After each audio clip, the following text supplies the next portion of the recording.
Yo, what's up guys, this is Mike. Either it looks like I did a workout or I just jumped into the pool. And I actually just did the workout. This video is gonna be talking about the 8 exercises that are really good for muscle building for beginners to do because they're easy to learn. So this video is gonna be showing you how to do each one of the exercises with good form and making sure that you're contracting the right muscles. If you wanna go ahead and get right to the workout, click the link right here on my right and go to that video where we just knock out the workouts. So we have 8 exercises.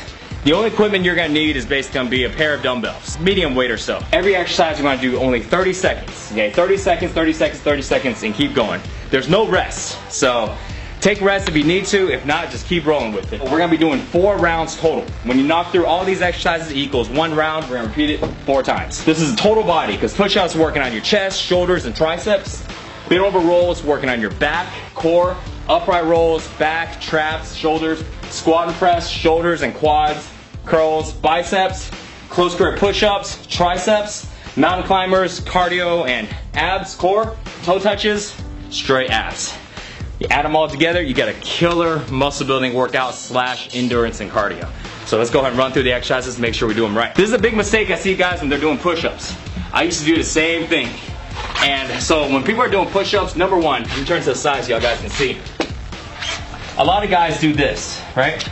They have their elbows flared out and they do that, okay? When you're doing that, that's too much engagement on your shoulders. This is what it looks like, all right?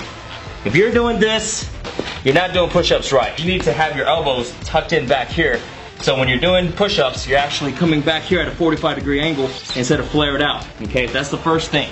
Make sure your hands are right under your chest and not your shoulders. So check this out.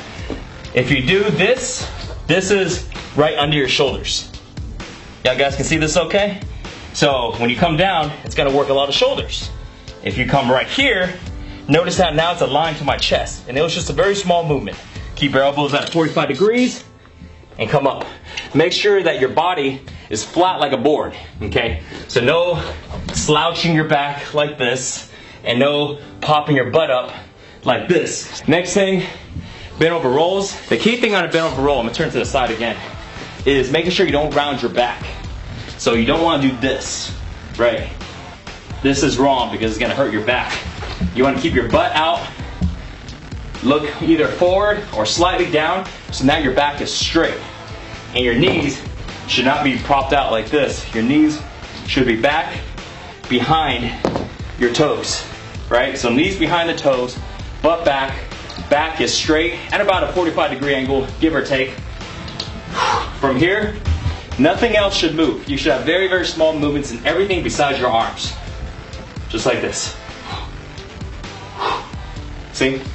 So it's not a lot of rocking, things like that. And you don't want to hunch your back at all. So you want to make sure you squeeze your back. Imagine like somebody is pulling your elbows back.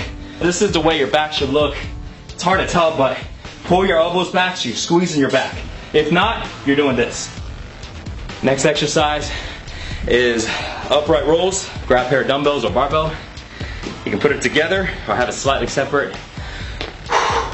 Your key thing here is, again, to pretend like somebody is pulling your elbows to the ceiling. Pulling elbows up. Elbows up. See? Elbows up. Because if you don't, what you're gonna do is you're gonna end up doing this. It's almost like doing a curl. Somebody's gonna do this. You see? Versus elbows up. If you use your elbows up, it's gonna work your back, your shoulders, traps. Okay? Versus, let me do the wrong form so you can see a difference in my back. See? So, very important to make sure you're doing the right form so you can work the right muscles. So, next exercise is squat and press. You can do it 2 ways. Your feet should be about shoulder width. You can either hold the dumbbells right here, have it slightly touching your shoulders, or you can have it flared out this way. Either way is fine, doesn't really matter. I like to do it right here in the front. The reason why is because when I squat down, I like to touch my elbows to my knees. So this way it gives me a good gauge of how low to go before I come back up. So I come down, touch, up, touch, up. So this way, as you get fatigued, You may not want to go as low, but if you don't feel that touch, you know, it means you didn't go low enough. Either way, if you're more comfortable with it this way, you can still do the same thing. Key thing on here, make sure that when you're squatting, keep pressure on your heels, keep your butt back, and your knees should not go too much past your toes. See this right here? You don't want to be on the ball of your feet when you're squatting down. You got to keep the pressure on your heel, butt back. So this way, what it does, it works on your quads, your glutes, versus pressure on your toes, knees. A lot of guys are squatting and they say, hey, I can't squat, I can't do lunges because my knees hurt. Well, that's because the pressure is in the wrong place on the bottom of your foot. So it's working the wrong part of your body. The next one is curls. Keep your elbows to the side. Just curl up and down.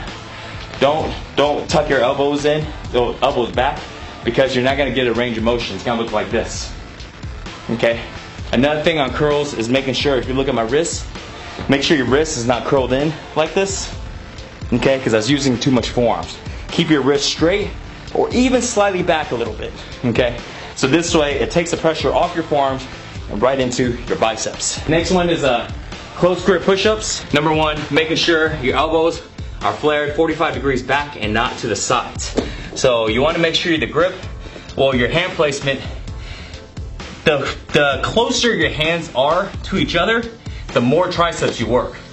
But also the more pressure on your elbows, right? So if I was gonna do, you know, let's say 6 inches, which is usually where I go at, it definitely works your triceps, but it doesn't apply as much pressure on your elbows. The moment you go all the way close to where sometimes they call this a diamond push-up, right?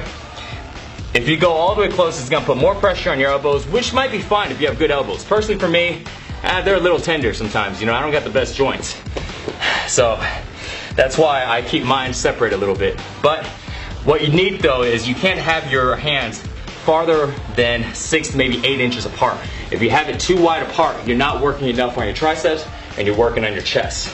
As far as hand placement goes, right under your chest, same thing. So right here, so your chest, I'm gonna rest right here so y'all guys can see. See how if I go all the way down, my hands is right under my chest.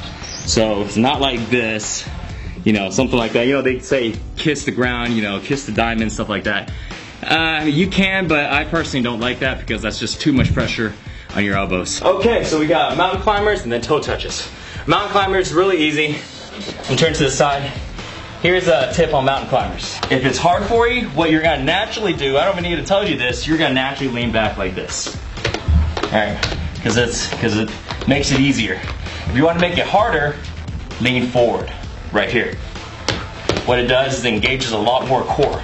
The more farther you lean forward on your mountain climbers, the harder it is and the more core it works. Last one is toe touches. Real simple. Feet in the air, lay flat, hands like this, reach for your toes. Just like that. Not much to it. Reach for your toes. Make sure you're engaging your abs. One thing I'll say is try not to strain your neck. So you don't want to do this because you're going to end up working your neck. What you want to do is you want to apply the pressure in your back. You want to really push the pressure right here in your back instead of applying the pressure in your neck. Because what it does is it helps you engage your abs. Because if you do this and you see what I mean? If you do this, that's the floor, man. Don't look at me like that. If you're doing this, now you're just straining your neck.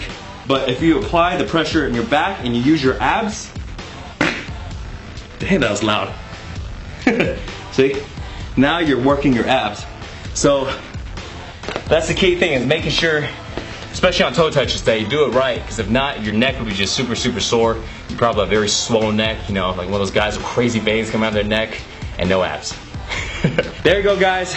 That's how you do all 8 of these exercises. Don't forget, you're gonna be doing 4 rounds of 30 seconds each. Rest as minimum as you can, and it's gonna be super, super killer. All you need is a pair of dumbbells. Now that you know how to do the workout, it's time to grab your timer and grab your dumbbells and do the workout. Now, if you wanna join me and do the workout with me, click the workout here on my right. Now for you guys who want to learn the fastest way to build muscle and get six-pack abs, click the link above to go to sixpackshortcuts.com. Thanks for watching, guys, and I will see you next time. Peace.